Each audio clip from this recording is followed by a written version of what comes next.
ቢስሚላሂር ረህማኒር ረሂም እንደገና ተመልሰናል። ኸይበር ቅሷ ላይ ነበር ያለነው። ነብዩ ኸይበርን ከፍተው እንደገቡ አጀሬ ይሁዶች በጦር ሜዳ የተሸነፉት እንዲል እንደገና በአቋራጭ ለማግኘት ነብዩን ለመግደል መርዝ አዘጋጅተው ስጋ ላኩላቸው ማለት ነው። በሚልኩላቸው ጊዜ ተቀበሉ እና የመጀመሪያዋን ሉቅማ እንደዚህ ብድግ አድርገው ከንፈራቸው ላይ ሲያደርሱ እኔ ተመርጃለሁና አይብሉኝ የሚል መግለጫ ሰጠ ስጋው ማለት ነው። ሱብሃንአላህ።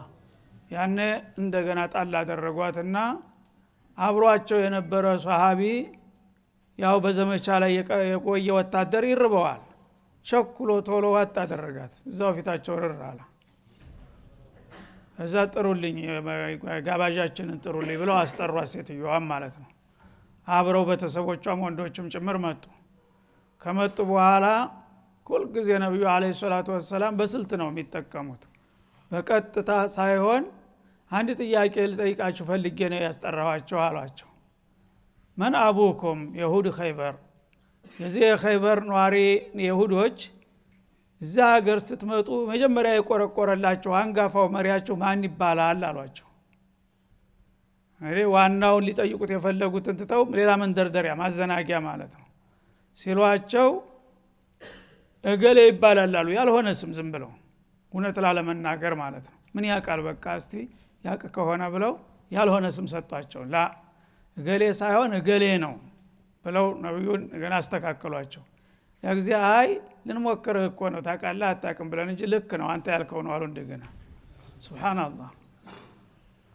ከዛ በኋላ እሺ አሁንም ሌላ ጥያቄ አለኝ እሱንስ በትክክል ተመልሱልኝ ይሆን አሉ። አይ አሁንማ ብናሳስተም እንደምታርመን ስላወቅ በትክክል ነው ምን መልሰው አሁን አሉ። ጥሩ መን አሉ النار አሁን እዚህ አያቱ ጋር የሚያገናኘን ይሄ ነው። እና መቼም አጥፊ ለጀሃነም ነው ተብሏል በተውራትም በእንጂልም በቁርአንም። ካሃዲ አጋሪ ታወታዊ ማንኛውም ተንኮለኛ እንደ ተንኮሉ መጠን ጀሃነም ትጎበኘዋለች። ይሄን ሁላችንም የምንስማማበት ነው። ግን ጀሃነምን በዋነኝነት እንደ ባለቤት ባላባት የሚሆንላት ማን ነው ብለው ይጠይቃሉ። አሁን ምን አሉ? ዘመድ ተውለት እኛ ለንተመሰናሩ ለአያመን የሚለው እኛ ያው ቀድመን የመጣን ህዝቦች እንደመሆናችን መጀመሪያ አካባቢ ለመቅመስ ያህል እንገባ ይሆናል።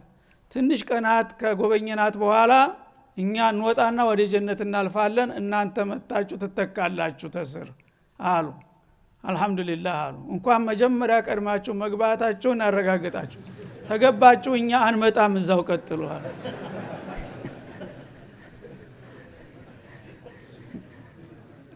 ጠብቅ መጣ እና ከዛ በኋላስ ዋናው የተፈለጉበት ጥያቄ ለመሆኑ እዚህ ምግብ ላይ መርዝ አድርጋችኋል እንዴ አሏቸው። አሁን እውነቱን ሊናገሩ መጨረሻ የሚገርም ይሄ ነበር የሚያስፈራው። አሁን ይሄንም አድርገናል አሉ። እንዴት ወማ ሐመለኩም አላ هذا ለምን ሲሏቸው እንዴ ለምን ትላለህ እንዴ ጥላት መሆንክን ረሳህ እንዴ አሏቸው። እኛ በጦር ሜዳ ያቃተ እንዲል በአቋራጭ ብናገኘው እንሞክር ብለን አድርገነዋል። እንደገና ደግሞ የአላህ ነብይ ከሆንክ እንደምትለው እንደሚጠብቅህ እናውቃለን፣ ምንም አያረግህም። ተመልከት ውሸታም ተሆንክ ደግሞ መገላገል ነው አሏቸው። ይሄ ነው እንግዲህ ይሁዲያ ማለት ነው። በነብዩ ደረጃ እንደዚህ የሚሉ እያወቁ ማለት ነው። አበልቃስም ብንዋሽም አንተ ያው እንደምታጋልጠን ስለምናቅ እያሉ ነው ይሄን ሁሉ ድብብቆሽ የሚጫወቱት ማለት ነው። ስለዚህ የተወሰኑ ቀናትን እንጂ ያው ጀሃነም አንገባም፣ ተገባንም ለምሱ ለቀመሳው ያህል ነው አሉ። ጥሩ እንኳን መጀመሪያ መግባታቸውን ተተቀበሉ። ከዛ በኋላ መውጣቱና መተካቱ ለሌላው ተውታላቸው አላህ Subhanahu Wa Ta'ala። ቁል አተኸቱም عند الله عهدا فلن يخلف الله عهده። ይህ አባባል ከጌታ የመነጨ ከሆነ ቃል ክዳን ገብቶላችሁ ከሆነ እንዳላችሁት ነው። ካልሆነ ግን እናንተ በቅጥፈት የፈጠራችሁትን ነገር ራሳችሁን ነው የምታታልሉት እንጂ አላህ በሽርክ እና በኩፍር ተወንጅሎ የገባን ሰው ከጀሃነም አወጣለሁ ያለበት ጊዜ የለም ነው። በላ አላህ በላ ተድኹሉነ الجنة خالدين مخلدين እናንተ እንደምትሉት ለተወሰነ ጊዜ ለቅምሻ ሳይሆን ጀሃነም ትገባላችሁ በዛውም ትቀጥላላችሁ በላቸው። መንከሰበ ሰይአ ይሄ ደግሞ የአላህ ህግ ነው፣ ቋሚ ህግ ነው። እናንተም ሆኑ ከናንተ በፊት ከናንተም በኋላ የፈለገው ህዝብ ይሁን አንድ አስቀያሚ የሆነ ወንጀል የሰራ እንደ ሽርክና እንደ ኩፍር ከባድ ሰቅጣጭ ሆነ ማለት ነው። ወአሐጦት ቢ ኸጢአቱ ያ የሰራው ኃጢአት እሱን የከበበው ከሆነ ማለት እድሜ ልኩን በሙሉ በወንጀል የተዋጠ ከሆነ ኸይር ነገር ከሌለው ከጎኑ ማለት ነው። ፈኡላኢከ አስሐቡ ናር እንዲህ አይነቶቹ የጀሃነም ድርጎ ናቸው። ለሷ የተመደቡ ሰዎች እንዲህ አይነቶቹ ናቸው። በመሆኑም ሁም ፊሃ ኻሊዱን እናንተ እንደምትሉት በተወሰኑ ቀናቶች ቀምሶ መውጣት ሳይሆን በሷ ውስጥ ዘላለም ኗሪና ዘውታሪ የሚሆኑ ደንበኞቿ የዛ አይነቶቹ ናቸውና እናንተ ደግሞ በታሪካችሁ አብዛኛውን ያው ወንጀላችሁ በኩፍሩ በሽርኩ በኒፋቁ በተንኮሉ ተተብትባችሁ የሄዳችሁ እስከሆነ ድረስ ጀሃነምን ለተወሰነ ቀናት ብቻ ነው ማለት አትችሉም። እና ይሄ ነው በእኔ በኩል ያለው ውሳኔ። በራሳችሁ አቅምና ጉልበት የምትወጡ ከሆናችሁ ያው ታገኙታላችሁ ባላቸው ይላል። ወለዚነ አመኑ እንግዲህ እነዚህ ከሃዲዎች እጣፈንታ ይህ ከሆነ አማኞች ደግሞ ምንድነው የሚጠብቃቸው የምትሉ ከሆነ በእነሱም በኩል ያሳለፍነው ውሳኔ እንገልጽላችኋለን። እነዚያ አለዚነ አመኑ ቢኩል ማ የጅቡ الإيمان به ሊያምኑበት በሚገባው ነገር ሁሉ ያመኑት ከማንም ዘር ይሆኑ በማንም ዘመን በማንም ሀገር ይምጡ ጌታ እንዲያምኑ በጠየቃቸው መሰረት ያ የእምነት መሰረቶችን የእስላም መሰረቶችን አሟልተው በሚገባ ከልባቸው የተስማሙና ወአሚሉ ሷሊሃት ያንን እምነታቸውን ደግሞ በቃል ብቻ በመግለጫ ሳይሆን እለት ተለት በሚደረጉት እንቅስቃሴዎች በመልካም ስራ ያጸደቁ የሆኑት እምነታቸውን ይላል። ኡላኢከ አስሐቡል ጀነህ እነዚህ የጀነት ምድቦች ናቸው ይላል አላህ Subhanahu Wa Ta'ala ከነሱ ያድርገና እና ሁም ፊሃ ኻሊዱን እነሱም ደግሞ ጀነት ሲገቡ ለተወሰነ ጊዜ ሳይሆን በሷ ውስጥ ዘላለም ኗሪ ዘውታሪ ሆነው ይገባሉ። ለዚህ ነው ተገባቸው አትጠብቁን ያሉት ረሱል አለይሂ ሰላቱ ወሰለም። ምክንያቱም ሁላችንም ሀገራችንን ተከፋፍለናል፣ እናንተ ዛህዳችኋል፣ እኛ ዝነን።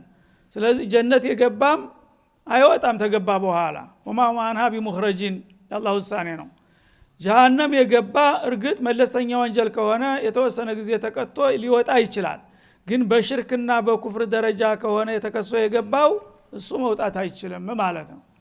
ስለዚህ ፈሪቁን ፊል ጀና ወፈሪቁን ፊስ ሰዒር እንደሚለው በሌላው ቦታ እንደ ስራ ውጤት እንዳቋምህ ለጀሃነም የተመደበው ጀሃነም ነው፣ ዘላለም መውጣት አይችልም በዛ ደረጃ ከሆነ የተከሰሰው ማለት ነው። የጀነት ደግሞ ኢማንን አንድ የሶሒህና አመለን ሷሊህ ነው መስፈርቱ። ጤናማ እምነት ይኖርሃል፣ ያንን እምነትህን ደግሞ በተግባር አረጋግጠሃል። ይህ ከሆነ ጀነት ያንተ ጥሪት ናት፣ የትም መሄድ አትችልም ነው የሚለው። እና ይህንን እንግዲህ ካገለጠና ካሳወቀ በኋላ ምርጫው የራሱ ነው። ፈመን ሻአ ፈሊዩሚን ወመን ሻአ ፈሊክፉር። ሁሉም ሰው ውጤቱን ግቡን ካወቀ በኋላ ወደ ፈለገው መቀጠል ይችላል ማለት ነው። ወኢዛ አኸዝና ሚሳቀ በኒ እስራኤል ይላል። እዝኩር ለሁም ያ ረሱለና አውሳላቸው በተጨማሪ የእስራኤልን ልጆች ቃል ኪዳን እንደያዝንባቸው አስታውስና አስገንዝባቸው ይላል። እና በተለያዩ ዘመናት የተለያዩ ነብያትን እየላከ ቃል ኪዳን እንዲገቡ አድርጓቸዋል ማለት ነው። ይሄን ነገር ካሟላችሁ ለጀነት ትሆናላችሁ፣ ይሄን ካጓደላችሁ ደግሞ ጀሃነም ነው አገራችሁ የሚሉ ቃል ኪዳኖችን በተደጋጋሚ ይጀባቸዋለሁ ይላል። ምንድነው አላህ ያዘባቸው ቃል ኪዳን? እንደተለመደው በማንኛውም ኡመም ላ ተዕቡዱነ ኢላላህ ተቃል ኪዳን በፊት ተሁሉም በፊት ዋናው ነጥብ ከአላህ በስተቀር ማንንም ምንንም ማምለክ የለባችሁም። ይሄ ነው ትልቁ ነጥብ ማለት ነው። ከአላህ በስተቀር አንድ ነገር የሚያመልክ ሰው የጀሃነም ነው። እና መዳን ከፈለጋችሁ ከኻሊቃችሁ ከአላህ ለአዞም በስተቀር ምንም ነገር እንዳትገዙና እንዳታመልኩ የሚለው በሁሉም ነብያት አንደበት የተነገረ በሁሉም ህዝቦች ላይ የተያዘ ቃል ኪዳን ነው ይላል ማለት ነው። ላ ተዕቡዱነ ኢላላህ ዒባዳ ለአላህ ብቻ ነው የፈጠረህ አላህ ብቻ እስከሆነ ድረስ ልታመልከው የሚገባው አንተ ደግሞ እሱን ብቻ ነው እሱ ፈጥሮት ያበቃ ሌሎችን የምታመልክ ከሆንክ ጀነትን ብትናፍቅ አታገኛትም ነው የሚለው አላህ Subhanahu Wa Ta'ala لا تعبدون الا الله وحده لا شريك له እንግዲህ አላህን በብቸኝነት ያመለከ ሰው ይሄ ሰው ሌላ እንኳን ደካማ ጎን ቢኖረው ተውሂዱ በዚህ መልክ ከተመራ የመዳን ተስፋ አለው ማለት ነው ዒባዳ ላይ ግን ቅንጣት እንኳን ቢሆን ለሌላ አሳልፎ ከሰጠ በህይወቱ ተውባ ካላደረገ በስተቀር አልቆለታል ማለት ነው لا تعبدون الا الله ከአላህ በስተቀር ምንም ነገር እንዳታመልኩ የሚለው ቃል ኪዳኔ በተደጋጋሚ ተረጋግጧል ይላል ማለት ነው ወቢልዋሊደይን ኢህሳና ከዛ በኋላ ደግሞ ለወላጆቻችሁ መልካም መዋል አለባችሁ የሚለውም ቃል ኪዳን ነው እንግዲህ አላህ ሁለቱን ትልልቅ ሁቁቆች ነው መጀመሪያ ያስቀመጠው ማለት ነው አንደኛ ኻሊቅህ አንተንም ወላጆችህንም ሁሉን ነገር የሰጠህ እሱ ነውና በሱ ያለ አምልኮ የጸና መሆን አለበት ምንንም ማንንም በሱ ማጋራት የለብህም ለመዳን ከፈለክ ማለት ነው ከዛ ወደ ፍጡሮች ስትመጣ ደግሞ ሁቁቆች ሁሉ ከመብቶች ሁሉ ጥብቁ ሁቁቅ የወላጆች ነው ምክንያቱም ወላጆች ወልደው ባያሳድጉ አንተ ለማደግና ቁም ነገር ለመድረስ አትችልም ትልቅ ባለውለታ ናቸው ማለት ነው እና ከጌታ ቀጥሎ የወላጅ ሐቅ ነው የሚመጣው ባለፉትም ኡመሞች በሁሉም ነብያቶች የታወጀው ይሄ ነው ይሄ አይቀየርም ለወላጆቻችሁ በጎ አድርጉ የምትችሉትን ሁሉ ኢህሳንን መልካምን ሁሉ መሻት አለባችሁ ይላል እና መልካምን ሁሉ መሻት አለባችሁ ማለት ወላጆችን ተማስቀየም መራቅ አለባችሁ በምትችሉት አቅም ሁሉ ወላጅን ማስደሰት ነው የሚጠበቅብህ ማለት ነው እንጂ ወላጆችን አላስቀይምምም አላገለግልምም ታልክ ተጠያቂ ነህ ማለት ነው ባላህ አቅም ሁሉ ጊዜ እነሱን ለማስደሰት ደፋቀና ማለት አለብህ ግን በአሁኑ ጊዜ በተለያየው ዓለም እንደሚታየው ልክ እንደ እንስሳ ወልደው አሳድገው ራሱን እስከሚችል ብቻ ነው የሚያውቀው ከዛ በኋላ የት እንዳሉ አይታወቁም አሁን በመራቡ ዓለም እናት አባት የሚባለው ነገር ልክ እንደ እንስሳ ነው ጥጃ ትንሽ አደግ ካለ እናት አባቱን አይፈልግም ዝም ብሎ ነው የሚሄደው እና አንዱ ፈረንጅ አንድ ሼህ በሙሐደራ እንደተናገሩት የኔ ልጆች በጣም ጥሩ ልጆች ናቸው አለኛሉ ይሄ ምን ያረጉልሃል አልኩታል በአመት ባል ሲሆን መተው ይጠይቁኛል ካልሆነላቸው ደግሞ ይደውሉልኛል አለ ትልቅ እንግዲህ ምሳሌ የሚባሉት እነዚህ ናቸው ማለት ነው ሌላው ግን አመት ባልም በአመት ማይደውልለትም ማለት ነው የሱ ብርቅ ሆነ ጥሩ ልጆች ገጠመው ማለት ነው ኢስላም ግን እንደዛ አይደለም ማለት ነው ማንኛውም ሙስሊም በተፈጥሮ ራሱ የእናት አባት ክብር ምን ያህል እንደሆነ ያውቃል ማለት ነው ለምን ይሄ ከነብያት የመጣ ትልቅ የአላህ አደራ ነውና ማለት ነው አሁን ቀስ በቀስ እየተሸረሸረ ነው ያለው ይሄ ነገር ወላጆችን የመናቅ የማንቋሸሽ የመጣል ሁኔታ ስልጣኔ መስሎን ከሌሎቹ ያየነው ሁሉ ነገር መኮረጅ ነውና በጭፍን አላህ ግን ይሄን ነገር በጣም አጥብቆ ነው ያስጠነቀቀው ለወላጆች መልካም ዋሉላቸው ወዲል ቁርባ ለአቅራቢያ ቤተሰቦችም ደግሞ እንደዛው የዝምድና ባለቤት የሆነ ሰው ማንንም ሰው ሐቅ አለው ወዲል ቁርባ ለአቅራቢያ ዘመዶች ዝምድና ያለው ሰው ከሌላው የተለየ መብት አለው ማለት ነው እንደ ዝምድናው ቀረቤታ የመጀመሪያ እናት አባት ምንጮች ስለሆኑ ወላጆች አንድ ቁጥር ሆኑ ማለት ነው ከወላጆች ጋራ የሚመጡ ወንድሞች እህቶች ይመጣሉ ማለት ነው ከዛ ባልና ሚስት አያት አጎት አክስት እያለ ዘርፉ እየሰፋ ይሄዳል በዛ መጠን ለወላጆች ብቻ ሳይሆን ለዝምድና ሀረግ ለሚያገናኝ ሁሉ መልካም መዋል አለብህ የሚለው የመላው ነብያት መመሪያ ነው ይላል ወልየታማ ከዛም አልፎ ደግሞ ሰብአዊ ርህራሄ መርሳት የለብህም በእድሜ በለጋ እድሜ ላይ ያሉ አባቶቻቸው የሞቱባቸውና ራሳቸውን ለመርዳት የማይችሉ የቲሞች ማንኛውም ህብረተሰብ ግዴታ አለበት እነዚህን መርዳት ዘመዶችም ባይሆኑ የቲም እንግዲህ እንዳንተ አባት እናት ነበረው ዛሬ ግን ሜዳ ላይ ወድቋል ራሱን እንዳይረዳ ደካማ ነው ቤተሰብ እንዳይረዳው የሉም ይሄንን ዝም ብለህ ማየት የለብህም ራስ ወዳድ መሆን የለብህም የኔም ልጅ እኮ እንደዚህ ሊሆን ይችላል ብለህ ከልጆች ባልተለየ መልኩ ለዚህ ኸይር መሻት ይተበቅብሃል ለማን ሙእሚን ከሆንክ ወልመሳኪን ከዛም አልፎ ደግሞ ችግረኞች የቲም የሚባለው አቅማዳም ያልደረሰው ነው በለጋድሚ ያለው አቅማዳም ከደረሰም በኋላ ቢሆን አዛውንትም ቢሆን ሽማግሌም ቢሆን ወይ በተለያየ ምክንያት ሚል ሰው የሚቀምሰው የሌለ ችግረኛ ይኖራል ሰው ከቸገረው መረዳት አለበት በወገኑ ስለዚህ እኔ ለራሴ ልኑር አትልም ማለት ነው ምስኪኖች ካሉ በአካባቢ እነዛ ምስኪኖች ዝምድናም ባይኖርህ በማህበረሰብ ሐቅ ይጠይቁሃል ማለት ነው እነዚህ ሁሉ እንግዲህ በበኒ እስራኤልም የታወጁ ግዴታዎች ናቸው ማለት ነው በቀደምት ሃይማኖት በሁሉም ከዚያ በኋላስ ወቁሉ ሊናሲ ሁስና ለሰዎች መልካምን ተናገሩ የሚለው የጌታ ትልቅ ቃል ኪዳን ነው ይላል ቀደም ሲል እንግዲህ ሁለገብ ነው ለወላጆችህ ለዘመዶችህ ለጎረቤቶችህ ለየቲሞች ለሚስኪን የሚባለው ቁሳዊ መንፈሳዊ የሆነም ጥቅም መስጠት አለብህ አቅም በምትችለው መጠን ማለት ነው ሌላው አጠቃላይ ከዛ በላይ ደግሞ ሊረሳ የማይገባው ለድሃም ለሀብታምም ለትንሽም ለትልቅም ለወዳጅም ለጥላትም ሊነፈግ የማይገባው ደግሞ ወቁሉ ሊናሲ ሁስና ለሰዎች መልካም ተናገሩ በአሁኑ ጊዜ ነው የቸገረው ሰዎች ሳይጣሉ ተቋርፈው ነው የምታየው ሰላም ብሎ አንዳንዱ ሰው ምናልባት ትንሽ ደረተ ለኢማን የቀረው አጠገቡ አለፍ ሰላም አለይኩም ታላ ያፈረ እንኳን ሌላው የጎሪጥ ነው እንደሚያየው የታውቆኝ ነው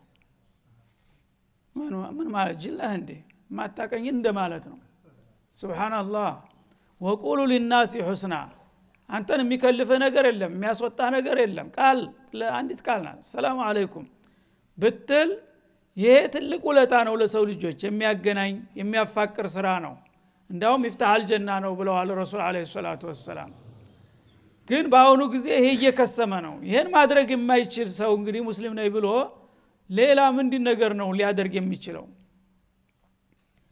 አለማወቅ እንዳይባል የሚያቁት ላይ ይብሳል ይሄ ነገር እዛ ሀገር ላይ ሰላም አለይኩም ማለት ወደ ነውርነት እየተለወጠ ነው ማለት ይቻላል የምታቀው ሰው ካልሆነ በስተቀር ሙስሊሞች ናቸው ብለህ ዝም ብለህ ታልካቸው ሁሉም እንደ የጎርጥ ሲያው ታፍራለህ ለምንድን ነው የሚጨነቀው ብለህ ነገ ጭራሹን ትተዋለህ ማለት ነው እና ነብዩ አፍሹ ሰላም በይነኩም አፍሹ ሰላም በይነኩም ጀነት ልትገቡ ተፈልጋላችሁ ጀነት አትገቡም እስከምትዋደዱ መዋደዳችሁ ደግሞ በምን ይመጣል ሰላምታ በመለዋወጥ እያሉ ጀነትን የሚያህል ነገር ቁልፍ ነው ሰላምታ እኛ ግን በአሁኑ ጊዜ ወደ ነውርነት ደረጃ እያደረስነው ነው ያለው ማለት ነው ስለዚህ ቢከብደንም ከጁል በሆነ እንኳን እንደው መልኩ ቢሆን መሞከር ያለበት ነገር አሰላሙ አለይኩም ለምናቀውም ለማናቀውም ሙስሊም እስከሆነ ድረስ ማለት ነው ይሄንን እንግዲህ ወቁሉ ሊናሲ ሁስና ለሰዎች መልካም ተናገሩ አንዳንድ ጊዜ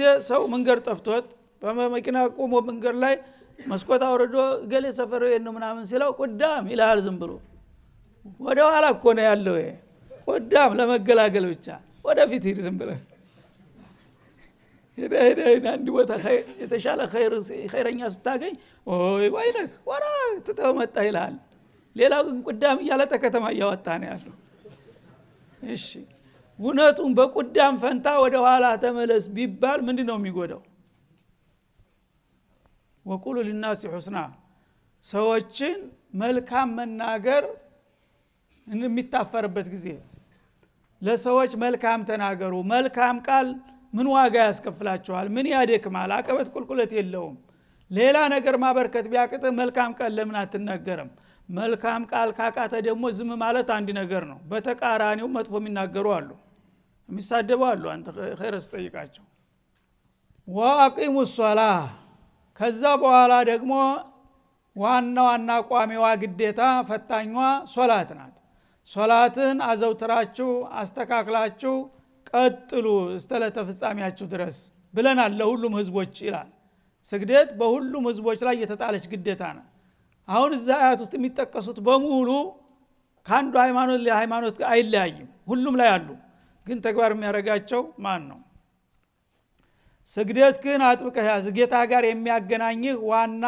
መስመር እሱ ነውና ወአቱ ዘካት ግዴታ ምጽዋትህንም ለግስ አላህ የሰጠህን ገንዘብ ማጣራት አለብህ በአመት አንድ ጊዜ እንግዲህ ከመቶ ሁለት ተኩል ማውጣት አንድ ሻይ መግዛት ማለት ነው ይህች እንዴት ትከብዳለህ ሙእሚን ነኝ እያልከ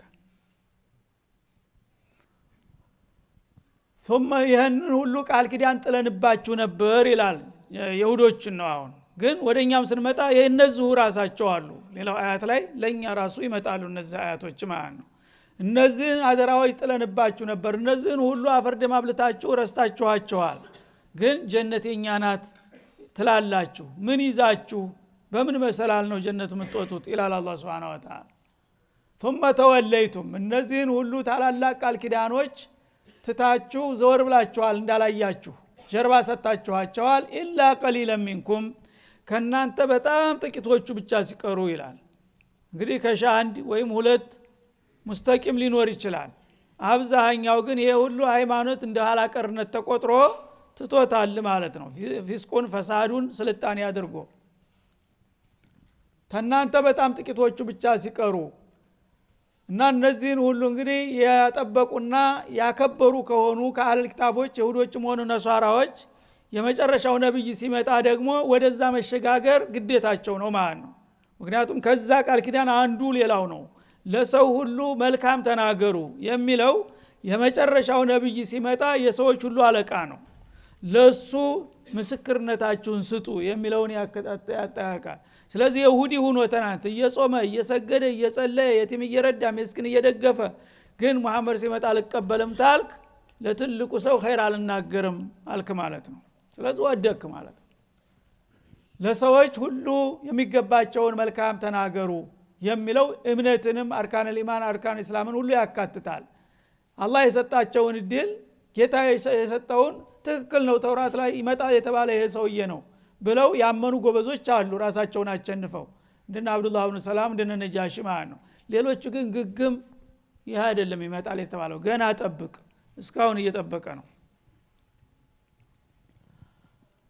ثم ተወለይቱም ማለት አዕረድቱም ይሄን ሁሉ ቃል ኪዳኔን አይታችሁ እንዳላያችሁ ገሸሽ አርጋችሁ ትታችሁት አለፋችሁ ይላል ኢላ ቀሊለን ሚንኩም ከናንተ በጣም ጥቂቶቹ ብቻ ሲቀሩ ወአንቱም ሙዕሪዱን ስለዚህ እናንተ ልግመኞች እንቢተኞች ናችሁ ይሄንን የአላህን ቃል ኪዳን እርግፍ አርጋችሁ ጥላችሁ እንዴት እናንተ ጀነት እንገባለን እንዳውም ቋሚ ደንበኛዋ ነን ትላላችሁ ይላል አላህ Subhanahu Wa Ta'ala በቃል ብቻ ቢሆን ኑሮ ይሆን ነበር ለይሰ ቢአማንይኩም ወላ አማንይ አህለል ኪታብ እንዳለው ነገር በምኞት አይገኝም በተግባር ግን የታዘዝከውን ግዴታ ተወጣ ቃል ኪዳንና አክብረህ ከተገኘ እርግጥም ታገኛታለህ ካልሆነ ግን እነዚህን ሁሉ ነገሮች ሳታሟሉ ጀነት የኛ ናት ብትሉ ከምኞት አያልፍም ይላል ማን ወኢዛ አخذنا ሚታቀኩም በተጨማሪም ደግሞ ሌላ ቃል ኪዳን ይዘንባቸዋል እሱንም አስታውሱ እንጂ እንዳትረሱ ይላል